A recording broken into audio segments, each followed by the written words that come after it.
দার্জিলিংয়ের গ্রামের রাস্তা দিয়ে একজন ভদ্রমহিলা হাঁটতে হাঁটতে অবাক হয়ে গ্রামের মানুষদের প্রশ্ন করে চলেছেন, এখানে মেয়েরা পড়াশোনা কম করে কেন?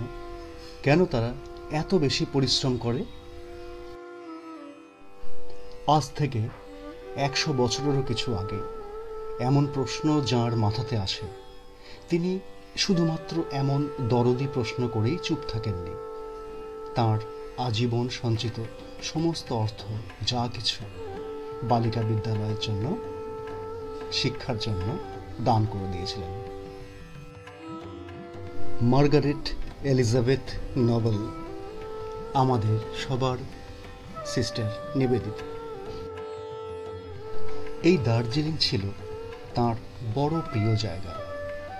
সময় সুযোগ পেলেই তিনি এখানে চলে আসতেন, থাকতেন।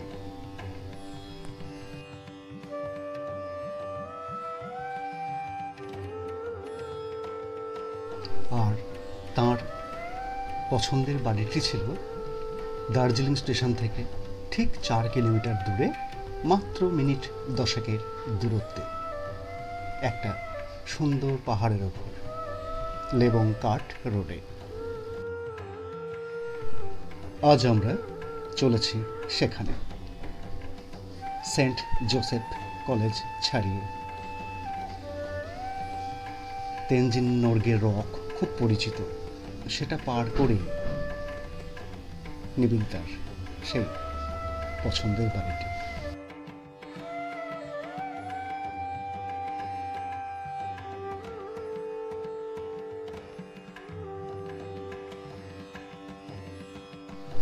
এই সুন্দর বাড়িটির নাম রায় ভিলা। প্রেসিডেন্সি কলেজের প্রথম বাঙালি প্রিন্সিপাল প্রসন্ন কুমার রায়ের ভাই দ্বারিকানাথ রায়, যিনি সম্পর্কে বিজ্ঞানী জগদীশচন্দ্র বসুর ভাইরা ভাই ছিলেন। 1901 সালে ইউরোপীয় ক্যাসেলের আদলে পাইন ঘেরা মনোরম প্রকৃতির কোলে 6300 ফুট উঁচুতে নির্মাণ করেছিলেন এই ঐতিহাসিক ভবনটি।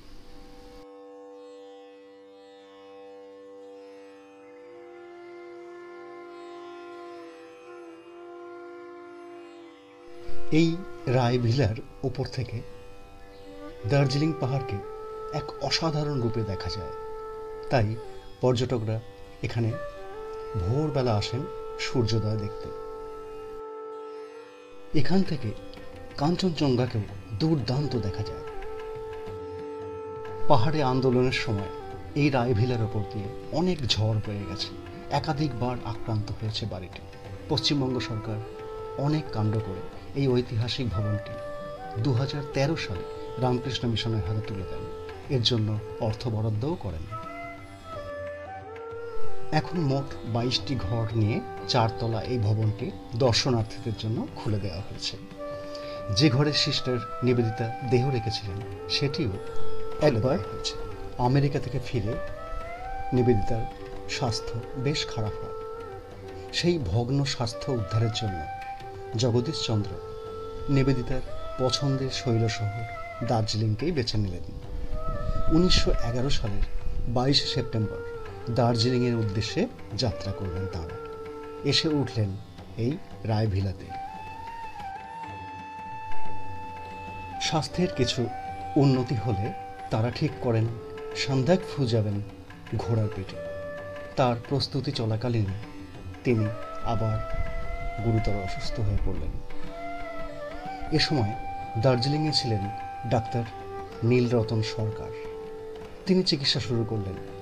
যত্নে ভালোবাসায় সেবায় উজাড় করে দিলেন জগদীশচন্দ্র বসু এবং তার স্ত্রী অবলা বসু।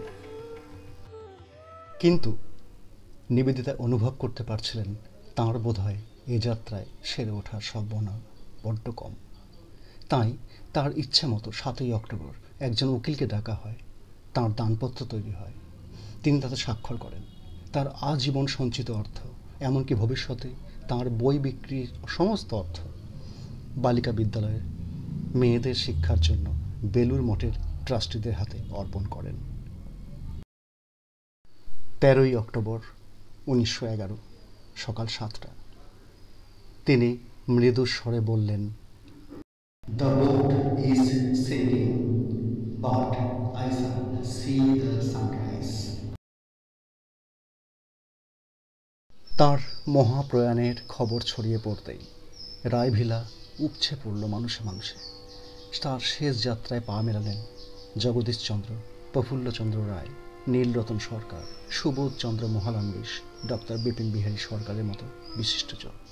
রবীন্দ্রনাথ ঠাকুর এ খবর একটু দেরিতে পাওয়ার জন্য তিনি হাজির হতে পারেননি।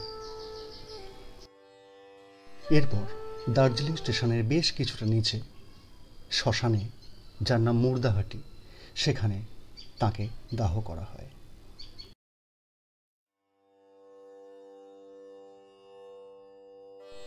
এসবের জন্যই দার্জিলিং আমার আপনার সকলের জন্য ভালোবাসার শহর।